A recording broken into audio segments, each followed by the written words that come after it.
Hi, I'm your host and career guide Parveen Malhotra, and on the menu today we have an interesting field, fraud investigation.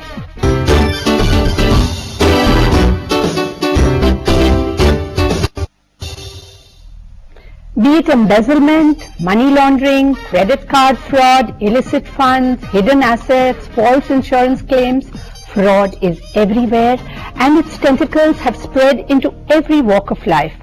But if you're interested in preventing, detecting and deterring fraud, don't limit yourself to what others tell you is an appropriate career path. Regardless of your present job function, industry or level of experience, as a certified fraud examiner, armed with the necessary skills and know-how, you will find challenging new opportunities to function as a forensic accountant, government accountant, independent auditor, internal auditor, investigator, or in law enforcement.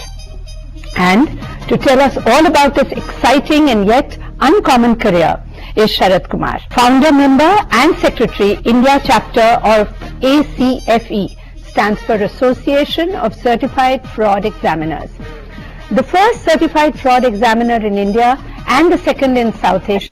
And speaking of academic qualifications, he has a string of them. Besides being a certified examiner, he's an MBA followed by a PhD in HRM, an LLB followed by an LLM, a chartered secretary, that's like a company secretary, and a certified internal quality auditor. Welcome to Career Cafe, Sharad ji. With all your string of qualifications and this very unusual career that you espouse, I think our viewers are going to really benefit with your presence here today. So tell us, to begin with, what exactly is fraud examination? What is its purview? Okay. All kinds of frauds? Yes, all kinds of fraud. If you look for fraud examination in literal sense, it means an examination of allegation of a fraud in an organization.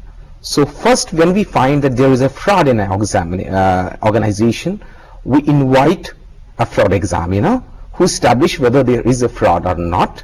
If so, if there is, then he will collect evidence to that. He will be taking in statements of the individuals working in that organization and will be establishing a hypothesis about existence of a fraud in an organization. Oh, I see. So this is essentially what we call white collar crime? Yes, white collar crime is a wider field which includes fraud also. Ah, okay, okay.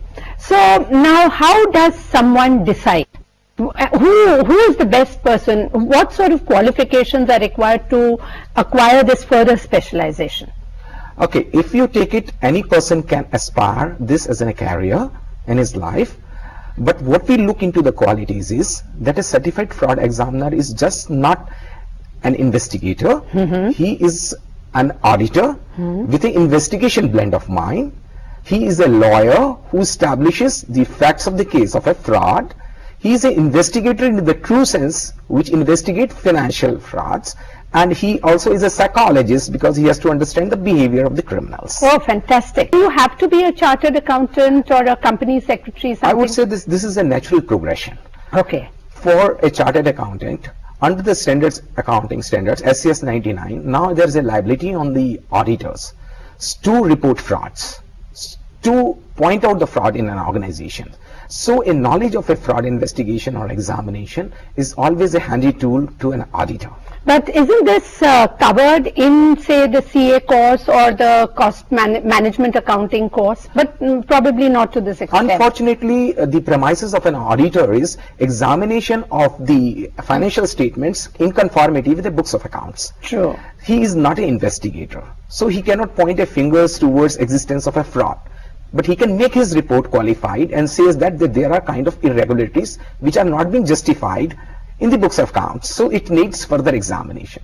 Then management call the fraud examiner or a certified fraud examiner to further investigate.